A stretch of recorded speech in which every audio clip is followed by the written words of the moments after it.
in this video, we are going to talk about operations on rational numbers, specifically addition and subtraction of rational numbers. So to add and subtract rational numbers, it is just the same as in adding or subtracting fractions. So this lesson is just a review kasi na-take up nyo na yung fractions way back when you were on grade 6, grade 5, and grade 4 if I'm not mistaken.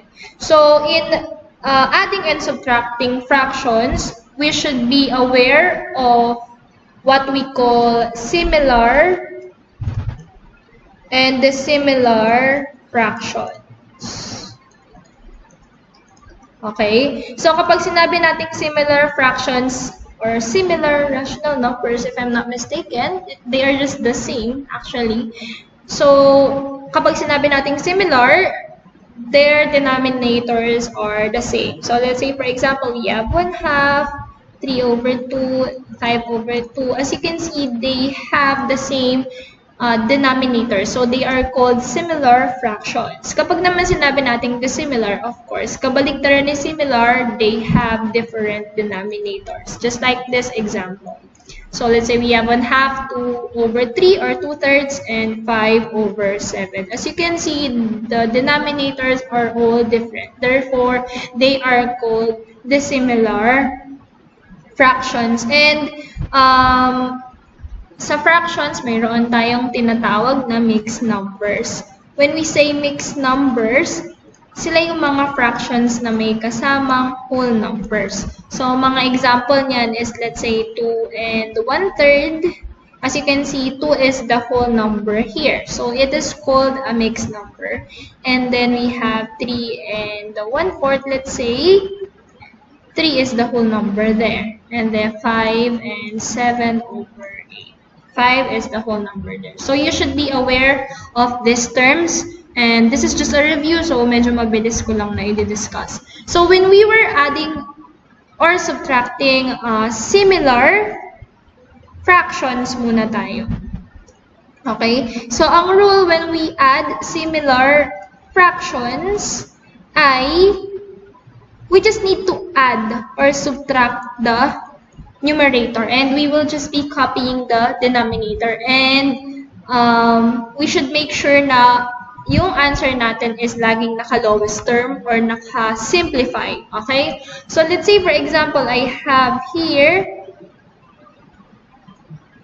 3/7 plus 1/7. So as you can see, the given is a similar fraction. Therefore, just add. So the operation is addition. Just add the numerator and then copy the denominator. Therefore, the sum of example number 1 is 4/7. 4/7 is already in simplified form, so there is no need to simplify it. And then another example, let's say we have 8/10 minus 6/10. Same rule lang yung addition and subtraction, okay, in a rational number. So you do not need to worry about it. So they are similar fractions, therefore just subtract the numerator. So 8 minus 6, the answer is 2. Copy the denominator. 2/10 is not yet in simplified form, so we need to find the GCF when we were simplifying. So ang GCF ni 2 and 10 is 2, so we need to divide both of them by 2. Okay, so 2 divided by 2, that is 1. 10 divided by 2, that is 5. Therefore, the answer or the difference for number 2 is 1/5. Okay? Well, let us solve more examples. So how about if the example is a mixed number? Okay, so let's say we have 3 and 4/15. And we need to add this by 6 and 2/15. So if that is the case, we just need to add the whole numbers separately. So we need to add 3 plus 6, the answer is 9. And we need to add the numerators, 4 plus 2, that is 6. And copy the denominator, which is 15. So as you can see, 6/15 is not yet in simplified form. So we need to find the GCF of 6 and 15, which is 3. Okay, so we need to divide both of them by 3. And then we now have copy 9. Then 6 divided by 3, the answer is 2. 15 divided by 3, the answer is 5. Therefore, the final answer for example number 3 is 9 and 2 over 5. Okay? How about if the given is like this? So let's say we have 10 and 4 over 18, and we will minus 2 and 8 over 18 from this. What is the difference? So first of all, as you can observe, we can subtract 10. We can subtract 2 from 10. But then there is a problem in the numerator. So 4 minus 8, pwede ba yun, ma'am? Hindi pwede kasi mas malaki yung isusubtract mo. 8, mas malaki yung 8 kay 4. So what will happen if that is the case is we are going to borrow. Okay, di ba? When we subtract whole numbers, meron tayong tinatawag na borrowing, yung manghihiram tayo. So ganun din in subtracting rational numbers. So we need to borrow 1 from the whole number. So si 10 magiging siyang, it will become 9. Okay? And then we will add 18 over 18 to the rational number here. Ma'am, bakit 18 over 18? So you're going to copy the denominator. Okay? And then you're going to form a new rational number using the denominator. And dapat yung numerator and denominator niya ay yung value ng denominator. Kasi 18 over 18 is equal to 1. Yung 1 na yun, hiniram mo dito kay 10. Kaya siya naging 9. Okay? So yung fraction na i-add mo, it depends kung ano yung value ng denominator ng given. So 4 plus 18, the answer is 22. And then, copy the denominator. So, imbis na 4 over 18 yung gagamitin natin, we will be using 2 over 18. So, I am going to remove this and instead, we will use this one. Okay? So, now, pwede na natin isubtract si 8 from 22 kasi mas malaki na si 22 sa kanya. Therefore, let's start subtracting the given. So, 9 minus 2. Of course, we need to subtract the whole numbers. This is 7. And then 22 minus 8. The answer is 14. And then copy the denominator over 18. So 14 over 18, it is not in simplified form. So hanapin natin yung GCF ni 14 and 18, which is 2. Okay? And then, copy the whole number. We have 7. 14 divided by 2, the answer is 7. 18 divided by 2, the answer is 9. Therefore, the difference for this example is 7 and 7 over 9. Okay? So, another example that I am going to share to you will be the last example. Now, I'm just going to erase this.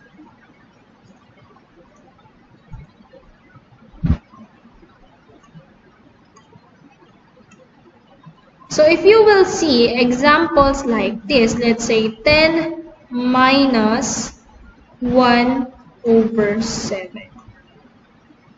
If you're going to see examples like this, what will happen is the same as example number 4. We are going to borrow from the whole number. So 10 will become 9. And then you are going to form a rational number depending on the value of the denominator of your, what do you call this? Subtrahend. Okay? Yung pangalawang given. So, pag gumawa ka ng rational number, gagamitin mo yung value ng denominator niya. So, it will become 7 over 7. 7 over 7 is equal to 1. Yun yung hiniram mo na 1 kay 10. Kaya siya naging 9. So, therefore, we can now subtract this. So, bring down 9. Wala kayo subtract kay 9 kasi wala namang kasamang whole number si 1 over 7.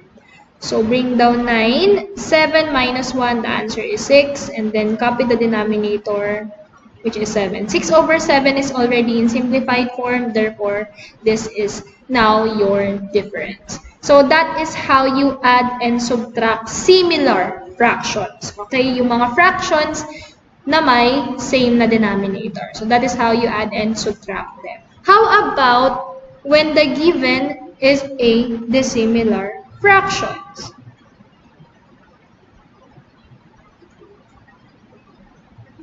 How do we able to compute them? How do we compute them? So if that is the case, we will be looking for the least common denominator. I know you are already familiar with this, the least common denominator or the least common multiple. So let's try to solve this example. Let's say we have 1/3 plus 2/5. Okay? As you can see, the given, they are dissimilar fractions. Magkaiba yung denominator nila. If that is the case, you are going to look for the LCD. Okay? The LCD of them. So, ang least common denominator, hindi na i-review ni ma'am. Dapat, alam niyo na kumuha ng least common denominator. That is a multiple. Okay. Papasadahan ko dito. I'm going to give an example. So, we will be using the value of the denominators, which is 3 and 5. When we say multiples, para tayo nagsiskip counting. Okay? And we will be looking for the least common multiple ng denominators niya. So, here we have 3, 9, 12. Sorry. This is 3, 6, 9, 12, 15, 18, and so on. And then here we have 5, 10, 15, 20, 25. So that is how you list the multiples of the denominators. And then you're going to pick for the common multiple nila. So in this example, ang common multiple nila ay 15. Okay? Kapag dalawa yung common multiple nila, you are going to pick the least, yung mas maliit. In this given, nagkataon na, ayan, isa lang yung common multiple nila. Therefore, ang LCD ni 3 and 5 is 15. Okay? Now, we will be forming new set of fractions. Here, how do we do that, ma'am? So, we will be dividing the LCD by the denominator and then multiply it to the numerator here. So, ang mangyayari dyan, 15 divided by 3, that is 5. 5 times 1, that is 5. This will be now your new set of fractions. And then, the next one, 15 divided by 5, that is 3 times 2, that is 6. Okay? Now, napansin nyo, after natin mag-form ng bagong fraction, they become similar fractions na. Therefore, we can just easily add them. So, 5 plus 6, that is 11, and then copy the denominator, which is 15. 11 over 15 is already in simplified form. Therefore, this is now your sum, or this will be now your answer. 11 over 15. How about another example in subtraction naman? So, let's say we have 10 over 12 minus 3 over 4. Okay, again, you will be getting the LCD of 12 and 4. So, in this case, the LCD of 12 and 4 is 12. Okay? And then, to form new fractions, divide 12 by 12. The answer is 1. Times 10. The answer is 10. And then, here on the second one, 12 divided by 4. That is 3. Times 3. That is 9. Okay? So, this will be now your new set of fractions. And they became similar fractions. Now, we can simply subtract them. Okay, so 10 minus 9, the answer is 1. And then copy the denominator, 12. 1 over 12 is already in simplified form. Therefore, that is now your final answer. So, the rules in adding and subtracting rational numbers is just the same in adding or subtracting fractions. So, this is just a review. And yeah, I hope you learned something for this video. Thank you for listening.